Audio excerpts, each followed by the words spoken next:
abakulembeze kumpi bonna mu government teri yenyanjabiza mu Uganda wano bonna babukani bagende ebweru tubagamba esente zaffe zonna ze tubawanga omusoro gakiti mukozesa bulungi nimuzimba amalwaliro agagasa nimuteekamu eddagala erigasa omutembeyi KCC mu Tunisia yamujjako ebintu bye niyekumako omuliro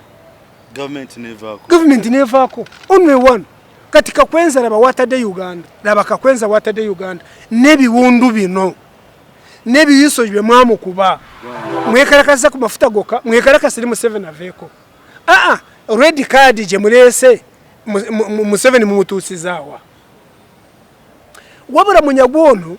munyagonu twamuzudde ya tweetinga nagamba nti ya movement no kumuvuma na movement rukera basije namugamba nti this idiot nti no kumumanya simumanyi nti I don't intend even to see him na yate ngamaliriza nagamba nti nakubira anko wange ndabo barukira basije bari Rwanda ate waro buza shinta nti waro kubira anko we ngo yagarate omanyeki Kakwenza kugamba nti yasinkana Muhoozi emirundi ngesatu namugurira nengoye ngoye zebwe zagira omusayi Muhoozi namugurira engoye vest na kachi na chi ne Muhoozi agamba yenti tamumanyi tamurabangana ko tasubira no kumurabako dictator nga ayoge ebisere ebisinga nabagamba nti Museveni bwagamba nti agenda Masaka gumutegere ku rwejinja.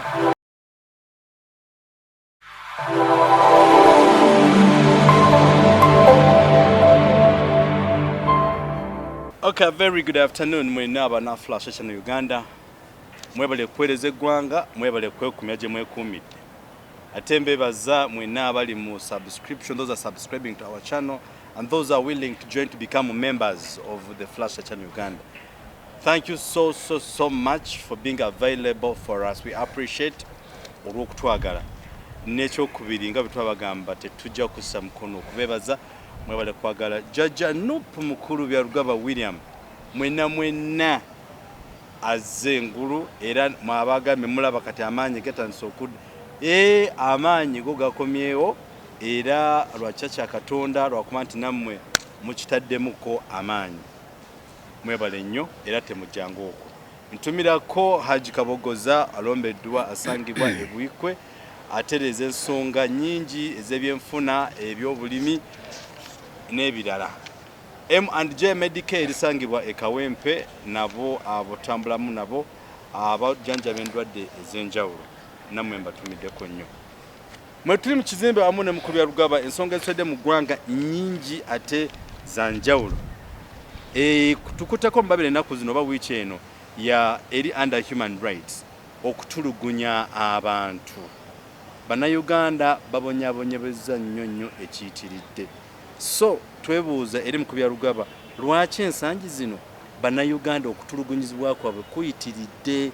gwenga gwo omusajja omukulu ayabirabako ebintu byali wedda oba byakatandika oba biddamu buzzi buza kwa tulaba abaturaba n'abatuliriza mu namba ramusiza mwewere nnyo okubeera ku Flashlight Uganda omukutu gwaffe ogutavoro ogutavuma ogosobora kuwuliriza n'omwana ne taata ne maama mwonna nga bw'oyogedde nsoka kwebaza mikwano gyange mu diaspora abo sisobora butabeebaza abali mu America mu Asia mu Europe no mu Africa ne South Africa ne mikwano gyange mbebaza mwebale nnyo aliwo abasigala nkyatambula nabo nabo mbebaza kensuso amanyi gakomyewo mwe mugakomezaawo nokusingira ddala babinkyatambula bagamba Byarugaba amanyi tugaraba kwata amata kugira ki sister wo mundabire yamperize motuka y'ebintu nkyali yakona kati bamuyita momo ye momo munanga amanya agabalala sigogera abamwe byo tibagara kogera amanya gabo so ambebaza nnyo kubanga manyi buli rucha geyongera now nga titunagenda wala general waffe azemu na tweeting enaku ensangi zino akantu nkalabe nage nengamba owayi atweetinze bintu bingi nanyinza kujja munga kamu sika amagezi wabura kanseseza okugamba ngamba General Muhoozi Kainerugaba ya tweetinga ko last week na agamba nti Uganda tesande kurwana ne Rwanda wabura tusanide tukompitinge anari n'abakazi abarungi tukompiti tukita tuta mu Ruganda okolesa twali badde tuolesa anari n'abakazi abarungi a tweet from General ninebuuza ne bananga ndoza a tweet z'omwana ono nja kuzirekanga Mukwelugaba mukino jomache mbadde ndowooza omanyi last year bagana batugamba nti no erinnya Bobi Wine lya trendinga nnyo mu East Africa so nze nakitunuulidde mu nakiweza ko ng'omuntu ne ngamba oba ayagala erinnya lero basobola okubeera nga General I don't know so kitwewuunyisa fenna tosobola kugeragera emyaka myune enjovu tikisoboka in fact nebaza abantu mwenna abayozayozeza nange nga mwendi president waffe amazaali bwage agange gakulwa mukaga agagutija kukakwata mu ngeri yanjawo mbebaza nnyo ekyokubiri ninebaza ne European Union Parliament okuyita president waffe agenda yogereremu omanyi kitegeeza very few in Africa abebawo mukisa okwogerera ku floor ya Parliament ya European Parliament they are very few Parliament yetu jita nti ngazi nweza ate nibwebe ya fenu ne ya fenu no tomaraga jogereramu basuso oraba nga bwere ziringe ndigaze omuntu omu na yera tomaraga jogereramu na yateri eyo ya manyi it is European Union Parliament kati abashari nakakunkuna ekyo murabe omwana ono ensengeri gye mutwaramu abantu banje bawansi tibamanyi European Parliament kiki kyetegeeza ne Parliament y'amawanga simanyi gali ameka amawanga galinga amawanga amagate niyo bali na Parliament yaabwe nga bwora batulina nga bwe twali badde ne African Parliament ife gye tutalina ngoraba tulina African Union etalina active ne singe bade Parliament niba kwita nti jangu jogereremu ekitibwa kyamanyi obwesi baba kubade bwa manyi in fact baba bategeeza nti ono owetumuyitida yegeremu mu Parliament yafe ate bwa kitafuga akasika Uganda wamuyitida yogeremu diro so ekintu kikuru nyo however narabye abantu banji nga bakuritisayizinga Bobi Wine nti oraba European Parliament yamuyise ne nagenda n'omukazi we ne Secretary General ne mukwano gwe aba bakabona nabareka ne leader of opposition in Parliament abo bonna banyonya Bobi Wine tibamuraba bamunyonya ababuze Mpuga katugambe kati ye command of the land forces waliwe bya commanding wano nga byamanyi katate bwachi Bobi Wine amujja wano ngali n'umulimo gwamanyi gwakora ate mutwale eri nga bayise president bwachitagenda ne secretary general nibakora mulimeri onna wano ngwari umulimo ogukolebwa narabye chief whip wa government tayebwa ngagamba nti ora Bobi Wine yagenze ne mushara we ne brother we ye yamwise ne brother we rubongo ye brother wa Bobi Wine nubye niri ye brother wa Bobi Wine aba muba maraga tweetinga ebyo batamanyi ruyari ekirara narabye nga abamunga bagamba nti imwe obutabatwara yabajemo obwesige Bobi Wine bamuyise agende nani kyekebuzibwa bamuyise individually kakati abantu bafe emitwe gyabwe nze simanye kirimu kati bo barowooza nti bwe bamuwadde kadi nti bamugamba agende ne Uganda yonna eri Parliament bayita an individual over two people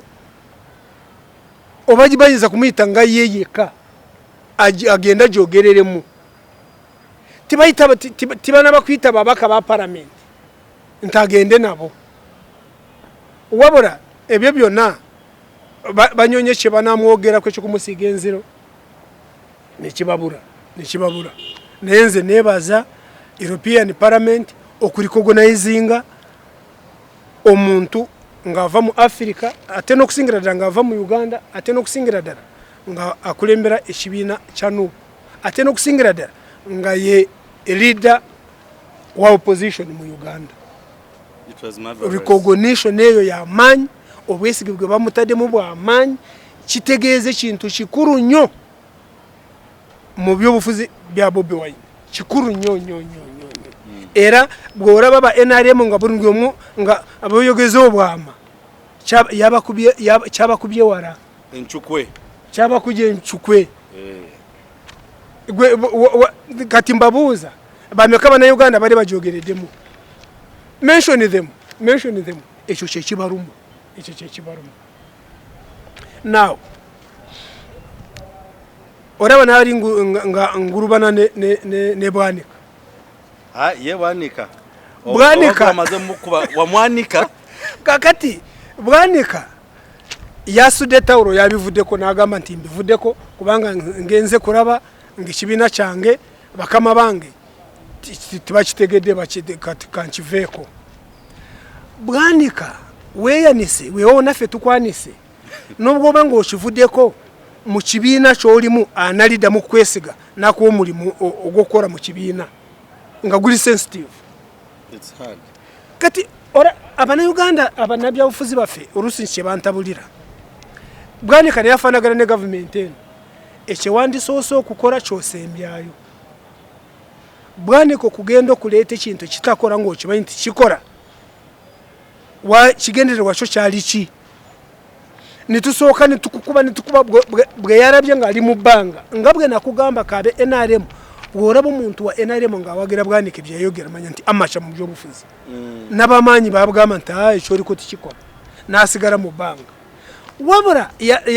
yasigadde mu bbanga nga NRM maze kumwanika kubanga yebadde mukozesa so Bwanika kankulekeraawo obivuddeko todangamu naye weeyonoonye biwedde abana Uganda tibasonyiwe emirundi 2-3 weeyanise ekibiina kyo kikutegedde kyakikumanyi naye kati ofulumye n'omudiiro wabadde mudiiro kati ofulumye oli bweru buli muntu yona akutegedde teri muntu aliddamu okukwesiga Bwanika mu kibiina ky'ebyobufuzi bamanyi nti oli eno n'eno oyo Bwanika nkumaze in fact kibayigirize muyigire ku Bwanika muraba engeri gyaswaddemu n'addamu n'ayekuba enkigo n'agamba nti si kiddamu ekyo kubanga ndaba bakama bange tibakyagala tebakitegedde ekirala n'arabye nabagambako nti gavumenti eno nnyonyeza Bobi Wine emubuze ababuze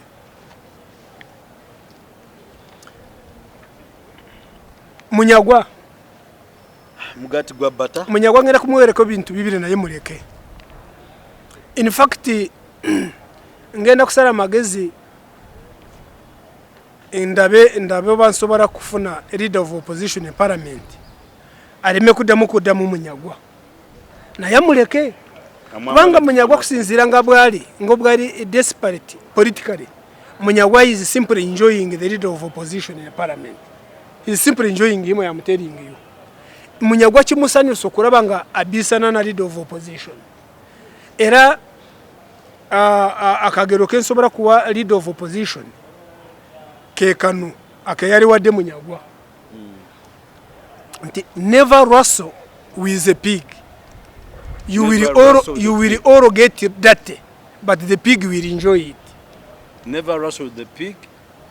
because the pig you will all get dirty, but the pig will enjoy it. Can kudire morire. Never wrestle with a pig. You will all get dirty, but the pig will enjoy it. Torwananga nechigo nembizi. Kubanga mwona mujja kwezuringa mu bitosi naye ate embizi yejja kusanyuka kubanga mu bitosi yesanyu lyayo ng'amakulu gaakyo kati ngamba mpuuga leka kuzanya ne munyagwa leka kuzanya n'ekigo ne munyagwa muleke is simply enjoying munyagwa anyumirwa narabyo munyagwa ng'agamba nti twekarakasako orumu amafuta gari waguru nga bine byawo kutuwaka negakendera owulira munyagwa obwongo bwa munyagwa nga munyagwa ali ng'agamba ntokwekarakasa kyekikora mu Uganda munyagwa muwokutuwaka bwakiti mwekarakasa Museveni n'agenda ekyogamba mulina akakoryo k'okukora ebintu by'amagero nga mwita mu kwekarakasa mubonyabonya abanyayuganda muganye buganye kwekarakasa mwarigekarakasiza ne Museveni n'agenda ne musirise busirise amafuta gokka ge mwekerakasa ko nigaka ebyobufuzi nibyaterera byo ekyentegerezo kiraba aliwo ekyokulabirako kinakuwa ekyabapastors abaraba ng'enkuba eri kumpi kutonya ne bagisabira nti entonye oluvannyuma rw'emyezi ng'esatu beena nga tuli mu kyeya azifu nti balina kapasite yogera ne Katonda ne basabira enkuba n'etonya mangu naye luli baali baganye ne baleka ekyeya nekisooka nekikuba ensi ne bajja oluvannyuma kati munyagwa ali ng'agamba nti bo be balina ekisumuuruzo ekyokutereeza eggwanga mu buli kimu nga bayita mu kwekarakasa kubanga beekarakasa kamafuta ne gakka amafuta gokka ge gaalinya mu Uganda gokka sige gatambuza eggwanga mwekarakasa ku mafuta gokka mwekarakasa ne Museveni aveeko red card je mulese Museveni mumutuusizaawa wabula munyagwa ono twamuzudde muraba abaana abagenze wa President Museveni be bayita nti aba NUP bagenze nti NUP commanders bagenze wa Museveni ekyo Museveni bajja kukuba singa tubadde mugaga nnyo nako munda bali katute naye nga bakulimba beyagalira sente bakulimba nti otuta abantu ba Bobi Wine ekitali kituufu abo bantu bakikankana omanyi nti munyagwa avuddeyo n'agamba nti baali babe kakati nze bwe nkizude nti baali ba munyagwa agamba nti yasestininga egurupu eyo for 10 years kati bwe nkitegeera nimanya nti ebadde ya munyagwa ate kategenze wa Museveni ate munyagwa kati nkutegedde nchakwagaza ki nokitegedde munyagwa ebyoyogera ne gurupu yo egenze wa Museveni katutegedde anagiconnectinze wa Museveni owulira kati munyagwa obwongo bw'ebyobufuzi ebyayogera tamanyi kyebitegeeza egurupu eyo yakikankane egenze wa Museveni ebadde ya munyagwa katuleke kugiteeka ku FDC munyagwa yagamba nti nga ebadde ya munyagwa agisastinize for 10 years ne muyaga watandise kugurana ne NUP ate gurupu ye wegendede wa Museveni ate ne bagiyita nti ya Bobi Wine katoyinza kwebuuza n'abatuteyo munyagwa nkulamusiza abanabyabufuzi abasinga obungi boogera ebintu bye batamanyi kibitegeeza ne batamanya repercussions, the outcome, the consequence nga tibagimanyi kati munyagwa tukutegedde bulungi gwe wakoze pass kikankane eyo negende wa Museveni naye ekibi muleke kugiyita nti abo baana babadde ba Bobi Wine in fact bwakubakuba kuruno bagenzeyo nga bali mu combat babandiza combat z'amaje abazijewa singa saba kuba nimba gamba nti eyo uniform je mabba ekamosha mugitegese okwagala okujambazanga abantu nimugamba nti bavudde mu wakyogera ruli kati bakikwata chovora wabatidde kubambaza red t-shirts ne red top ni babambaza ki wategera politics nali nchimanyi era singa sakyogera ko nimba kuba bali genze bonanga babambaza t-shirt za Bobi Wine naye thank God munyagwa yavuddeyo nayatura kikankane yani waliwo omusajja wa Mr. Patrick Kanyomuzi yataddewo abo baana abo n'agamba nti eneteekwa kuba security company yagenze neba Museveni nga imugamba nti bantu twabaje wa Bobi Wine abaleta namanya nti bari ba Munyagwa akoze Munyagwa Mubaraka ono Mr Mpuga kyenkugamba nti sagara odemu kugugurana ne Munyagwa is a political comedian gwe Munyagwa to mumanyi bulungi Munyagwa nga agenda ku bwa meye Kawempe okimanyi nti Munyagwa yewambako nga ayagala political sympathy yewambako n'amaranga enaku nga 3 nya nakomonga yesije omusayi gw'enkoko nga gamba nti bamusaza asanye kumbe omusayi nga gwa nkoko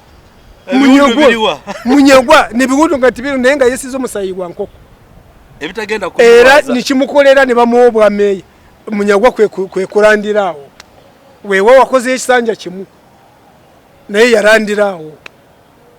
So Munyagwa is a political comedian nali yagade kubanga buli wona wabeera ku TV oba ku radio Munyagwa tasobola kuvaawo nga takubye NUP kati chovanga nti Mpuga Munyagwa mulekerawo Munyagwa oyo nga ali chairman wako sase mu parliament omanyi Munyagwa bamukwatako ngari ku City Garden ngari executive director nga batesa ne wabera omuntu nabakuba ekifananyi esho in fact Munyagwa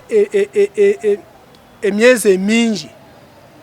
yamaranga tache yalinga ko sase kastaba mukwata ngari executive director atenga ye yara nyonyereza ye yara munyonyereza ko ku City Garden kuvorwe nabo vako ndozo ba speaker yabumunja ko mukimpo woze ne deputy we yabusigarako Kasozi kati Munyagwa ogenda kututakura tugiye ebintu bingi so kagambye Byarugaba bakugambye nonyerezeko kati amakuru gacho in the due process oba mba enemy wo kati nibamusanga nga tudde ne executive director gwenjogerako ye yaddira musisi mu bigere yamudira mu bigere musajo oyo bamita Kisaka oba Kisaka bani engineer Kisaka obani kati ye engineer wa KCCA ne babasanga ku City Garden ngabatesa ne wabera waba nasure kifananyi kuvorwe Munyagwa tiyadamu okuchiringa ko sase deputy we Ibrahim Kasozi mukwano gwange yachiringa ko sase mpaka yavaye Munyagwa kakati ebyo byonna Munyagwa tubireta kubanga tulabanga ofuse ekitagasa nupo jagazaki oline kibine ekicho ngo bwachi cyaguranye tiye karakasa bo be karakasa ko namafuta nigaka gachi tiwe karakasa Museveni nagenda ne red card yamwe ejoriko red card ekozeki mwateka ko yaki muri bakuri marumonde so abo mbareke dawa okay ngabo bareke dawa naye Mpuga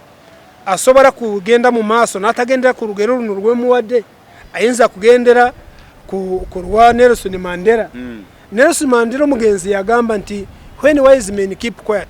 the fools multiply absolutely katecho Mpuga ayinza kugendera kwecho nabera nga amudamu nentegede bulungi asirike kakati amukwerwa tuchalibo akataleka kumwenera program ono mukuru gobayita speaker Olanya ebibinda bagamba timaba choli byali mukwekalakasa why they want to turn things into tribalistic no kakati era nawe chavudde oraba na omukama wa Eastern bateso bamwita emorimori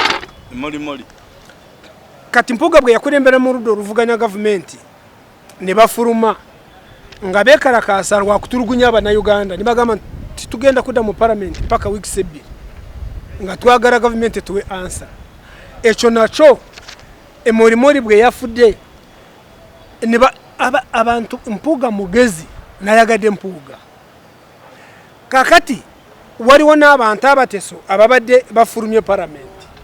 kurudo ruvuganya government kati ekintu omuntu ngaafudo kukungubaga ekyo nakyo lazima kuwa ekitiibwa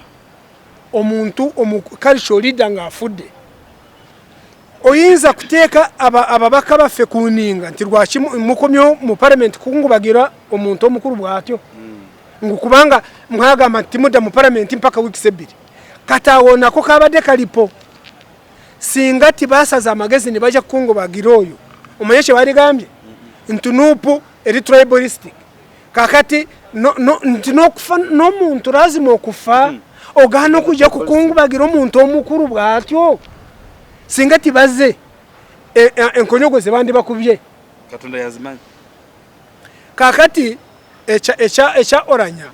abantu abekarakasiza mu America njagala mutegeere lwaki abantu abo bekarakasiza kababe abantu bo mu mambuka oranye java abacholi mutegeere abantu lwaki bekarakasiza tibekarakasiza oranya ng'omuntu an individual bekarakasiza government oranye ja serving oranya esawo y'orwalira mu America yeba mujanjabira betagadde bwaki tulina amadwaliro agasobola kujanjaba omuntu ku level ya oranya kyena kugamba ruli nti esente ze mubba buli kaseera edwaliro lyerubo walirudawo kati oranya simwe yaligenze abantu bo mu America kye bategeeza tibali ku bacholi abacholi babagazaaki in fact waliwo abacholi abarwanyisa government eno nabo baba kati waliwo omusajja bamuyita alimadi ali musiyo. I know that gentleman is in America. Alimadi ali mu America oba mu Bungereza alimadi he must be an acholi alimadi oba ava murango eyandi ba mucholi so waliwo abacholi bangi nabo abaraba ebitagenda bulungi mu government eno so abantu bekarakasiza abekarakasiza abanupa bekarakasiza mu America nze nabebaziza kubanga ekimuliko tukimanyi lwaki abantu baffe bagenda okubajanjabira mu nsi z'ebweru ffe twabaki tulina nsimbi nyingi wano nezisinga obungi zibibwa so oranyanga speaker yali bada spearheading na motion ez'amaanyi ezandi badde sikunyigiriza government okugirabura ezimba amadwaliro etekemwa amaragara abantu ngaba oranya bonna abajanjabibwe mu Uganda so togamba nti abantu ba NUP mu America bekarakasiza nti oranya tibandi mujajabide mu America ekibategeeza kiri kimu bwaki oranya abantu bali ngo oranya mu Uganda timuri marwaliro gabajanjaba bwaki timuri dagara so abacholi echo bakitegeera bulungi abacholi abangi nabo bali mu opposition wewawa mu kati bakomyewo kati naye ekyo kibategeeza oranya ng'omuntu abantu tumulinako obuzibu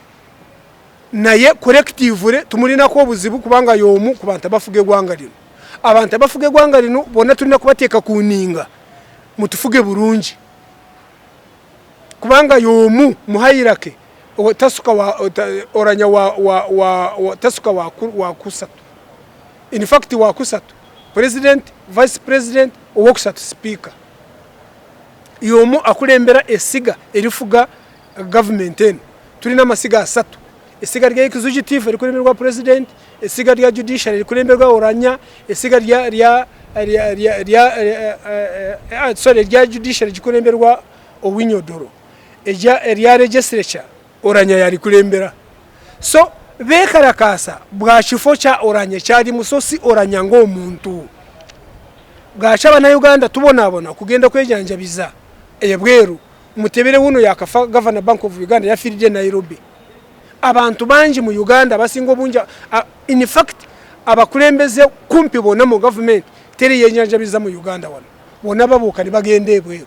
tubagamba esente za fezo naze tubawanga omusoro bwakiti mukozesa bulungi ni muzimba amalwaliro agagasa ni muteka mwedagala ligasa chovoraba newunya n'omuramuzi okugana okuwa Kakwenza passport okugenda kwejanja birebwero nawe kenyine nga gworwara government ekuteka butesi mu nyonyi n'ogenda okwejanja bisebwero abantu bafe mu America okwekarakasa laba oranyo muntu omu government yamupangisize nyonyi ngemara okumpi billions 2 billion emwe ne million rusango ezo sente zizimba zali bade zizimba nga herese sente nga 3 banya ne government etafayo laba sente ezo zone zigenze ku muntu omu turi ku nsimbi yo muwo musoro egenda mu nseze bweru ngejanja baba akungu mu government so si muntu se kinomu now ndese cha Kakwenza ninzujukira Kakwenza engeri je yage je umuramuzi je yamumye mu passport ngagenda kwejanja bisebwero ngo muramuzi agamba nti kusinzira nga bwenkuraba nti wano basobora kujanjabirawo nga wano umuna Uganda bwabanga wa amani nubwo gubo musujja tibaga mujanjabira wano bworaba nga president abawarabe bonna teri yazalira wano just okuzara bona bagenda kuzalira mu Germany naye nga Kakwenza bamusota asose bakoze eki bamukubye ebihiso n'omuramuzi nagana okumuwa passport just kugenda kwejanja bisebwero wabura ekintu kya Kakwenza nga sinagenda no kumusota Kakwenza yajoze Uganda na kamara ngamba security ya Uganda neewulira nubwo abanga yatambude na afuruma echo nze sikiri nako buzibu wanga tulina porous borders osobora naye Kakwenza yayise Rwanda owa anko wa general mu Uganda mu no kitegede kyetegereza general omugwa yeta anko we Kakwenza je yayise nga agenda kwejanja bisebwero nga talina na passport it means a lot mu byobufuzi no mu bya security general omu amuita anko ogwaita anko Kakwenza je yayise gomanyishe kitegeeza gwe general gwe oba mu Byarugaba oba government ene kirimo kya Kakwenza just my personal thinking not at all yabakubye kimoni wabole cyo kwita Rwanda kye kizito kabe kano mande kabe cyakabare nga bava mu Uganda wano era bayita Rwanda Kagame nga kimanyi tiyasobora no kubakomyawo twakora wano interview abantu abangoberera interview zange muzitereka muterekenga mukomeonga mukore revision murabe nabagamba mu biri mugumu Uganda yadikireinga Rwanda nga a hostile country norwarero tekijangayo twakora wano interview ninki bagubuza nti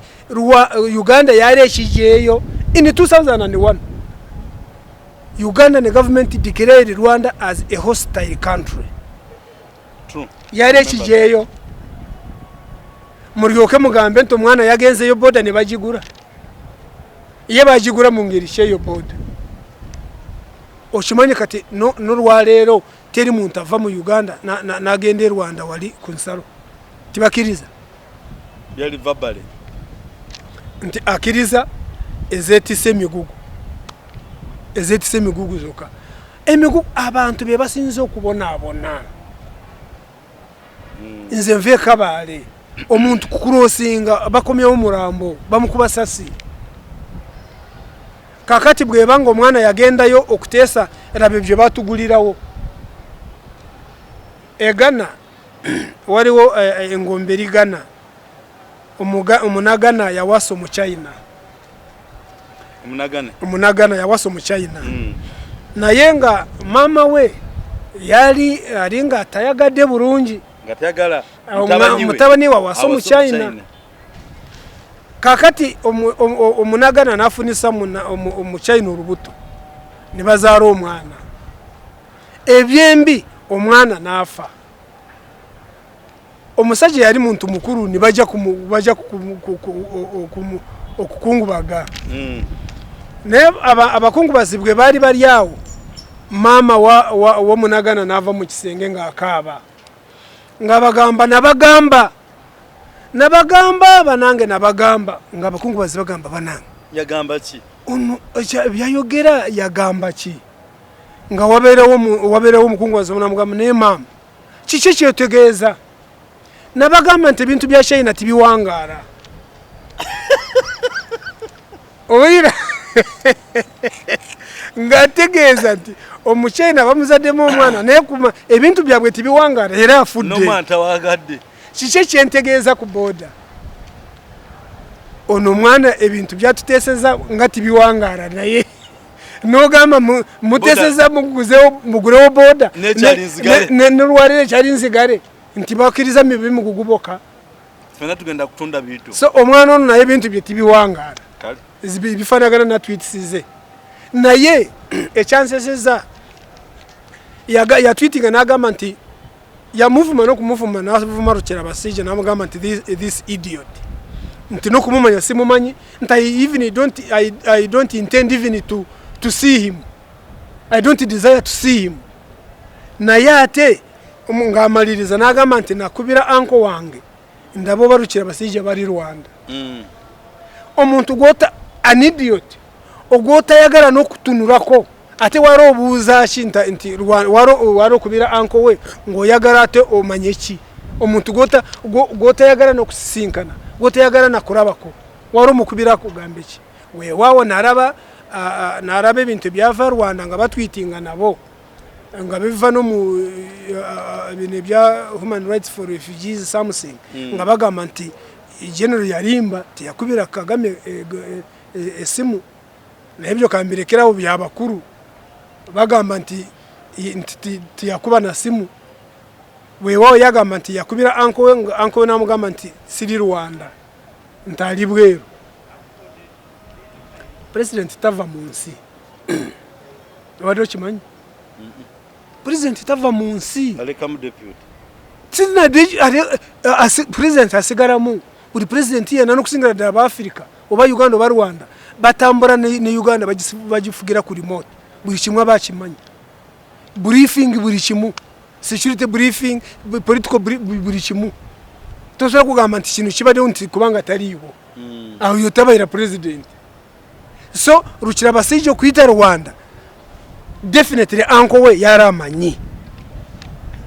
sabagamba wano nti bwe naraba omwana oyo ng'agenze Rwanda abamusinkana nga ali ku ddala lya Lieutenant General nga kano yamusisinkanye abantu abamu tibantegeera ekyentegeeza kituufu so ekyo njagala ekyo nakyo nkikomyawo naye tugende ku kyatocha nze kyatocha mukubya Rugaba nga tunaba kituukako ekisinga okunewunyisa nti etocha mu ggwanga bw'obuuza the responsible offices tusome tulina office of Human Rights Commission mu Uganda ejo n'okugyogerako mpulira bubi twakola ensobi ya mutawaana okufirwa omusajja oyo si kufirwa omusajja naye n'omugaso gwe naye yali tagulina Human Rights Commission agironda ye President Museveni owulira kati orondo otyo omuntu anakucekinga ebikolobero bw'oba okoze ebikolobero anakucekinga tegwa omuronda can that happen no checks and balances tikiriyo Human Rights Commissioner director wabwe bonna ba commissioners President Museveni yabaronda nti baryoke bamuteeke kuninga nti leka kutulugunya abantu in fact ono mushari kigambo kye yakwogera kati bamwita Wagarya akulembera Human Rights Commission namura nga awoninga bana Uganda nti mukomye omuze gw'okucokoza aba security ye statement gye nakamuwulira ng'ayogera wulira chairperson wa Human Rights Commission mu Uganda nga woninga abantu mureke kucokoza nga aba security mu ngeri ki oyo naye lazima yali badde afune ekifo ekyo no wonder President Museveni mulimo gwe yakuronda okumuyamba okumubikirira in fact akakikwako sika human rights, it's human rights, it's for what? Abuse human rights abuse promotion keka promoting human rights abuse kumanga gwe irowoza mu kasoka Kakwenza nga bamukwata akakikako tikasobola n'okugulondora nti Kakwenza lirudawa tikakora yade na statement ya denemu nako wekali akakikako kafanagana ne Supreme Court, kafanagana ne judiciary yafu, kafanagana n'ebintu byaffe byonna ne institution zizaffe zonna. Institution mu Uganda mu President Museveni kyeyasooka okuta ebintu bingi byase ne ekyeyasooka okuta institutions. Institutions tulina ekintu kitibwa institutions. Teri institution ekora. Ye Museveni ye institution. Ye institution chovoraba nti Human Rights Commission teri na mugaso. Eshe basobora kukorako bwe babateeka kuninga okugenda ni bagamba nti government ekuliyirire. Neti basobora kuvumirira government. Gwali sanze nga Human Rights Commission tocha chambers zino yali badde egendayo. Bakiri. Ne eyinza tesobola no kuchogerako. Gwe bagamba nti tulina tocha chambers bakuza nti zirudawa. Tibasobola kugenda kubanga they are part and parcel of the torturing of Ugandans actually. Ekigambo kyokozesa nkifunye. Bebamu abayetera abana Uganda okuba tortured. Kubanga bwe babateekawo nti abana Uganda tibasanire kutocharingibwa. Mwe mubatangira. Nenga nikizulibwa nti mwe mu promotinga torture. Timwefire kubanga ogwe mu checkinga ye yabaronda. Mumutya timusobora kwogera. Omulimo gwa mu cheki. So Kakwenza ne Masereka muraba kitadde Uganda nyowara naye narabye abantu ba NRM nga bawoza nebyo kuwoza nga tibabirina nga bagamba torturing abantu nafe kiwagera kyovore bamwogera ku bantu babiri boka torture abantu batya bacho imwe bantu mwe kamba buzi okumanya nti government etosharinga erina kusoka kutocheringa buri muna Uganda tuliyoke tumanye nti abantu na Uganda babeera tortured. Can that happen nti buri muna Uganda yona yari basose bari sose kumutocheringa Uganda eriyoke tegereke kente tocheringa abantu shifanagana ko ngakine chengendo kubawa gobo orwado omusija bwe baba kukebera owaya kagaruka mukanukoka nibakora bwe bata niba pricking just akoka doza kajamu kebakebera nibamayintu onarwado omusija tibakujamu musija go tibakujamu musayi gwona bariyoke bamayintu orwado ki omusujja ne Uganda okumanya nti etocharinga abantu tujja kugamba nti tulinde nti bonna bagweyo turaba kuba in fact Kakwenza yomu ku bantu bakuru is a senior citizen Kakwenza chobora bavuze nnyo ne abana banje baje munenjara babade babatwara no kukitebe cyaffe ku NUP ekamo ni baba parading nenga mawulire tigabari na mu interest amawulire gakuteeka ku mawulire who are you Kakwenza chovora bavuze nnyo munsi yonna kubanga he is internationally recognized.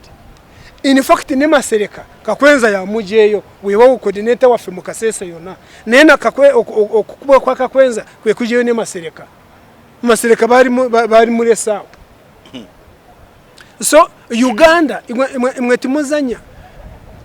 orumutu Nigeria omutembeyi omu yajako government omutembeyi KCC mu Tunisia yamujja ku ebintu bye niye kumako muliro government nevako only one kati Kakwenza laba watadde Uganda laba Kakwenza watadde Uganda nebiwundu bino nebiyiso bye mwamukuba Kakwenza kugamba nti yasinkana Muhoozi emirundi ngesatu namugulira nengoye zebwe zagira omusayi Muhoozi namugulira engoye vesti na kachi na chi ne Muhoozi agamba yenti tamumanyi tamurabangana ko tasubira no kumurabako tu nabagamba wano nti Uganda yensi eri very interesting abatufuga bikorobero bye bakoze nzorusi mbera mugumu ku bikorobero bye bakora ngamba nti one day somebody will answer for all of these atrocities kubanga buli atrocities ze bakora abasinga obungi abazikora bewako obujulizi ate abasinga rabe byali kasese nga basekuru rubiri rw'omusinga openly emisana ne yabakuba nga commandinga erweru yari brigadier ne bamu promoting na Africa Major General owenjogere erweru ye deputy army commander deputy CDF and if that was not enough abantu bebata bona babazika mu masigurave bujja kuba bujulize bwankukunana emirembe n'emirembe orabe byenkuletera ekyenkuletera kikino nga Kakwenza bamukwata bwe bamara kumukwata ne bagenda nga bamutulugunya nga avumye Muhoozi ya tweetinga orabe kwewo ko bujulizi yagamba bwati nti mwona barowooza nti mugenda kunvuma mugende bugenzi bwe mutyo mwerimba murabire ku Kakwenza waitawo nako nibamukwata omusajja nga bamaze kumukwata niye wako bujulizi nga kitegeeza yamukutte kato ogwokutte nga bamutocharinze oyinza kugana ntisigwe mutocharinze twiti yo Muhoozi bagenda kugitereka emirembe n'emirembe rulibo rwe barireta twiti sizo wewozi mwozijayo nojeyo zabwerera barara bazitereka abakateka obwata na bakanudama yes banga kutwita toriko weka nze kikiniye unyiso mwana onu ari ngagamba nti kutwita ariko yeka naye munanga urusi uruvanyuma ebyo mwabijjako ngamazo bi revising so obwo bujulizi bwe wewa ku Kakwenza nengeri je mwamusota nebiuso je mwamukuba in fact nasimyeko ekitongole kyabasawo Uganda Medical Association yavude ko nevumire ku kintu kya tocha wabura newonenga ne government nti ba doctors be mutwara mu tocha chambers batekwa kukoranga report ezabarwadde absolutely omukoze ko diagnosis omukoze ko bachita batya diagnosis owandike in fact no mukoti tusanide to demanding doctor yamukorako aja bwo bujulizi wamusanga nga ali mu state ki sokolabe bakulese to examine me bien dimu bien pitamu obitegede no sanga nga obitegede kubanga cyo kubide mpiso yes ba doctor che bagamba nti doctor bwatyo asanide abere nga alina report nokugireta girete n'aba doctor bajeke nenye sometime awembulizanze abatutwala abatufuga mwe n'abatulaba nga mbuza nti ani who authorizes to be tortured, who is the judge to torturing ate oruvanyuma ni mureta na doctor then finally you commission a doctor to come yes ate ngasheraga bwerazi abantu bwe batubwe babatocharinga barwawo nyo kubaleta mu koti rwansongeriye nga bagale bihundu bisoke bikare ekokubiri n'oburumi bukendere bwabiyise byo baba bakubye kirabika empiso zibaba kubaza amanyi ezo kukakanya oburumi no kukaza ebihundu chofara baba rwisayo Kakwenzire bamurwisayo nubwe bamuleta mu koti mu ngeri ya bubba nga relatives bete bamanyi nero yanga tamanyi ni mpaka ne bamutwara ekitaria namare nakwezo nga they are prolonging the situation yes nti akomewo ebihundu nga bikaze neni berabira nti enkovu ziba zirabika obutabonera bwerere kati Kakwenza bwe yajawo mugongo bwati naja yebisambe ngoraba nga omuntu kukwata magaro prayers nga basikaye nyama y'omuntu these human beings really bagamba SFC baba tulininga kora bwe mutyo ebyo byone byembagamba nti one day you will answer for all these atrocities I'm telling you. Ate kambabulire imwe kyemutamanyi ntera kubagamba nti imwe abatufuga mu mandirizi tomorrow mbarayirira ndi wano Byarugaba William abamu abatosheringa abana bano bebamu abalija ne bawo obujulizi. I can bet kazi business drones abamu abazivuga ruluboro bebamu bebalija ne bagamba nti fe twazivuganga eyatukamandinga yuno nga government maze kuchuka ngemaze kuchuka kazibe zidanjoni zizino zi underground mu muteka abantu abazimani nga wanudde nga government ekyuse abamube bali obujulizi banange ensene echuka ni wewunya ni ngabworaba tuwe okati gunu musana tujja kukakana nga buzibye ni kibere ekiro tujja kukakana nga bukedde government bwetu bwezije nizigenda ekyo kutosharinga abantu mu Uganda muno has become the order of the day. Not even the order of the day, it's the pandemic. It's a policy. It's a policy in fact. Kakati abantu bo barowooza nti okutosharinga abantu kutandise kati okutosharinga abantu kwatandika da. In fact no mu bisera bya mino okutosharinga abantu kwaliwo omukutosharinga abantu mu bisera bya obote kwaliwo ate mwana watu nzijukira mu bwetu bade tubikure byafaayo mu 1973 Amini yavayo nawoninga bajasibe nti mukomye okutosharinga abana Uganda ate bawuliriza munna dictators bwetu bwe bakora nga bogera bwogezi tosharingi yagenda mu maso mu bisera bya Amini wewe wamini nga amaze kwogera kati Museveni teyogera nti tibatosharinga abantu but they are still doing it. Why abantu kino njagala mu mpulirize mu kitegere bwe muraba dictator nga ayoge ebisere ebisinga nabagamba nti Museveni bwagamba nti agenda Masaka gumutegere ku rwejinja teba bulimba. Yes era nayo bwe yayogera nagamba nti byobufuzi bya bulimba ekyengeza kukutegeeza nti President Museveni bwa edanga bwe twasomeranga tukyali bana bato nenga tulina mu amagezi abana bwe twarwanisanga abana bwe barwananga nga ogwensinga okwagala yakuboli nga nebuzabuza muleke kumba amukuba agakonde nga muleke okuba washi bwamara kumunoza nga mumujako bwasho kubono kumba yamazenda kusudia yamazenda kumugunda nga bwenjagara kakati ne President Museveni abantu bafuga nokusingira ddala amaje nabo bamumanyi bwayogera ekintu bamanyi nti kino kitegeeza kino takitegeeza bamanyi wayogera yes nabagamba nabo kuru umwecho kurabira ko nimbagamba nti imwe murabe ku President Museveni bwabayagara ekintu mu Uganda atekwa kurwana bwezingire mpaka nakifuna yarayagara ekisanja bagiye ko mu kubisanja mpaka yarayagara baje ko emyaka mpaka nababaka bagana abamuni baba SFC ningira mu parliament abamuni bamenye mugongo namboze wuyo imwe mwogera kutocha yatande namboze was tortured in parliament atambulira ku kagari nga Museveni ne cyayagara uyo Museveni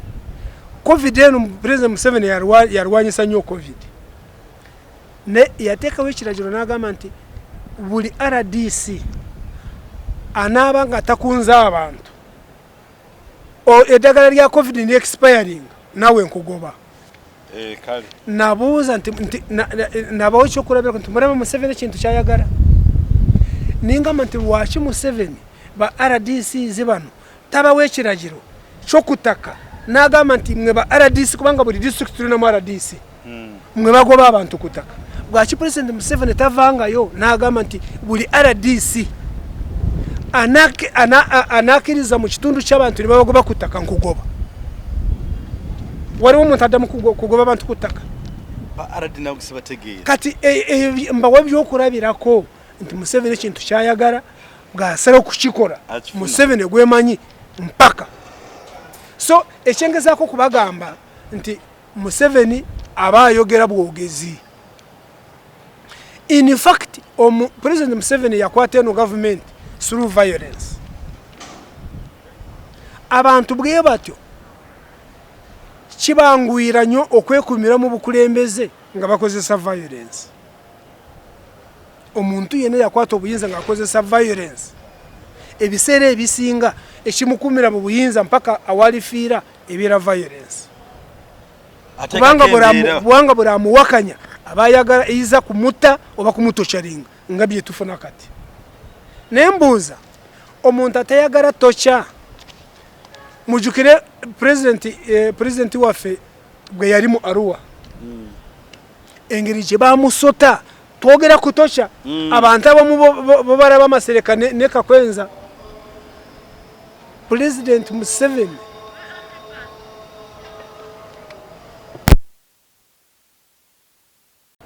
so ngamaliriza esagara omukulembeze w'eggwanga Mr. Museveni abagambe nti arwanyisa ebikolobero by'okutulugunya abanya-Uganda ntobatayagala tocha notato. President Museveni ekimuleetedde obuzibu kumpi buli muntu yamutegeera. Nabagamba ko nti President Museveni agamba nti ngende Masaka bwe wakumuteega omutegeera Jinja. N'abantu bafuga n'okusingira ddala amaje bamanyi nti oluusi ekyabayagala bwayogera bamanyi kyategeeza. Omuntu bw'okola nayo nnyo asobola n'okutunula obutunuzi n'omanya kyategeeza. Era bwe baba abasirikale bw'aba akuyita tasobola kugamba nti Byarugaba jangu. Asobola akutunula n'akola bw'ati ng'omanya mumanya akwagala jangu. Mu maje military science. So ekyengezako kubagamba nti President Museveni ebintu bya COVID we namutegeerera nali mutegedde kuvadda naye mu bintu bya COVID yagamba yawe ekiragiro ba RDC n'abagamba nti buli RDC anabatakunza abantu eddagala lya COVID ni expiring ngenda kukugoba. Nabagamba nti ahantu yoyi Museveni gwemanyi. President Museveni bw'aba alina kyayagala arwana bwezizingire mpaka nakituukiriza. Bw'aba ayagala ekisanja mpaka mukijjako.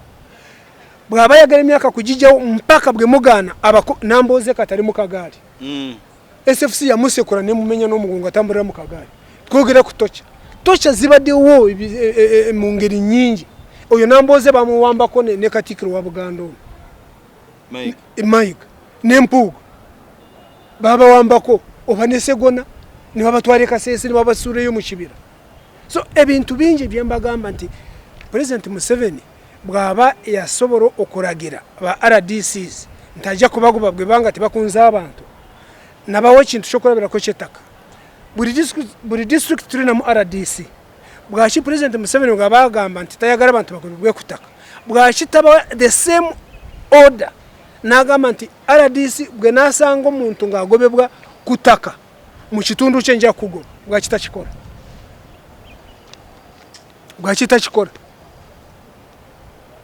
Abantu baba tokyalinze ku ttaka bamu basazeeko emikono amagulu abamu babase. Tocha mu Uganda muno is everywhere in every sector. Naba NRM mu balowooza nti mpaka buli muntu nga bamutokyalinze physically awo bwe bategeerera. Kambawe anoreje ey'okukebera omusaayi. Bwe banga bakukebera omusujja just akayiso ke bakufumita ku lugalo. They plick you with the plicker. Ne bakuplikinga ko katiri nnyo. Ako kadoza akavaayo ke bakebera ne basanga ne bagamanya nti olina omusaayi. Tibakujjamu omusaayi gwonna balyoke bategeere nti olina omusujja. N'okutokyaringibwa buno kwa Kakwenza ne Masereka ensi yonna esasamadde nikyongera okukakasa nti mukyali mu tocha y'amaanyi. Abantu ababiri bokka muleka kugamba nti aba babiri bokka balyoke basooke batokyaringe buli Munnayuganda yenna mulyoke mumanye nti tocha weeri. So ku kintu kyagulanye nga bamutokyaringa mu Arua muwulirize omuntu atayagala tocha. Mu Arua Kyagulanyi SFC yamukuba katono emute era naye basooka kumukweka nibamukuba ebiyiso nga bagala asooke afune mulungu banguba ne Yasini Kawuma we bamutirawo driver we Kyagulanyi we yaratudde Yasini we yaratudde nibamukuba amasasi n'afiirawo naye President Museveni ngari ku TV ku National TV yagamba bwati nti mubadde mugamba nti Kyagulanyi abasirikale bange bamukuba nga sinamanya nga sinaba kunyonyereza ndabyo beche mwogera kitufu nena nyonyereza nyo ninkizuura nti bamukuba bulungi nnyo n'amatira oyo atayagala tocha waliwo omwana bamukubira Rwakiseka yarakora ku Reuters katatambura kwa gari ngari mu uniform alina na kamera bari bamukuba nawanika ne kamera bamukuba nnyo kubanga nakati yafuka muri matambura kwa gari President yayogera ku mwana oyo n'agamba nti bwe nabuza abasirikale bange ningamba bwachi mwakubyo omunamawulire bwato nimbangamba nti babadde balowooza nti mubbi wa kamera omukulembeze w'eggwanga mu kifo kye yali bakangavudde omubbi wa kamera mumukuba bwe muti omubbi wa kamera mwamukutte afukamidde ku ttaka agiwanise bw'aba mubbi timumutwala mu kooti z'amateeka mumutabusi okyajukira Zebura abasirikale ba Museveni bwe bagendayo wuwe ne bamukubirawo masasi Museveni yagamba ki yagamba those are my boys yari ataddumo n'omuntu n'omu kooti where are those boys so ebyengezako kubagamba tosha nagamba ne Amini yawoninga bajasibe mu 1973 nga bagamba nti mukomye okutosharinga abantu ne tosharinga yagenda mu maso so aba dictators abasinga obungi ebyo boogera n'okusingira ddala ku maje amaje ko gategeera kike bo balina password bamanye mukama wabwe kyategeeza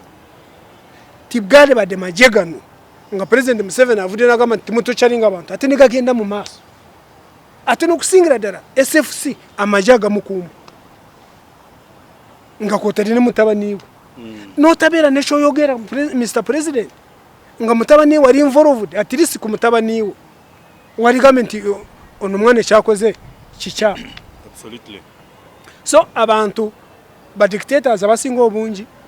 ono yakwate gwanga lino through violence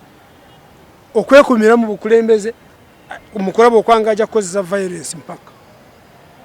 awe tutuse mbasibudi okay tuyanza nnyo mukuru ya Rugaba with your analysis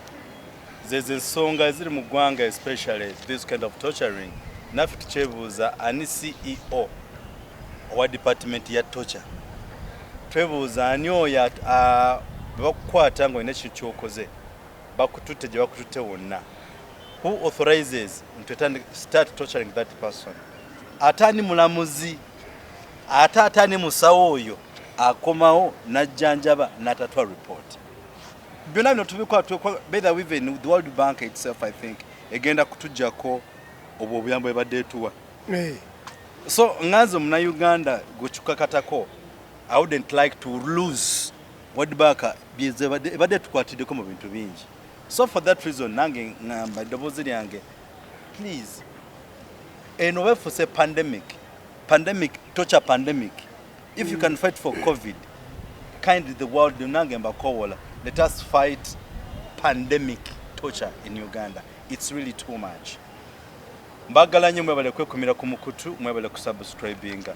oyo gwe Mukuru ya Rugaba and thank you so much for loving him Nyanga tewe nagamba tumwerabira okusiganga mumwagala ku namba eri 0772980933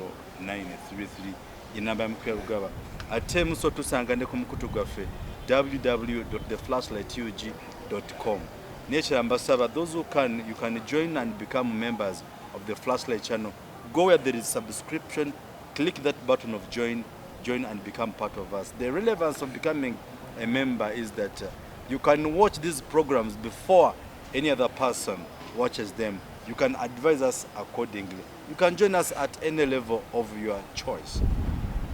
Mukwano gwange kawoyo kuva mu America Ebiao Martin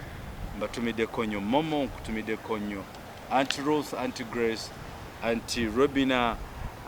mwina Mama Denmark Mama Denmark wali ne mukwano gwe bamita Mary edara kandireke Mama Denmark awamune Mary mbatumiddeko nnyo mwewale kwekuuma ate mwewale kutwagala ekituleetawo tetujja ate ng'abamanyi ate ng'abasinga tufe abasembayo naye tuleeta updates byaffe tuleeta information kankuwabulemu tujja wano ng'abamanyi naye si ffe tusembayo mbadde kitegedde tetujja ng'abamanyi tujja ng'abamanyi naye sife abasembayo neyanziza for that correction so may Heavenly Father God bless you. See you next time same week if all goes well by God's grace. See you next time. Abere bulungi.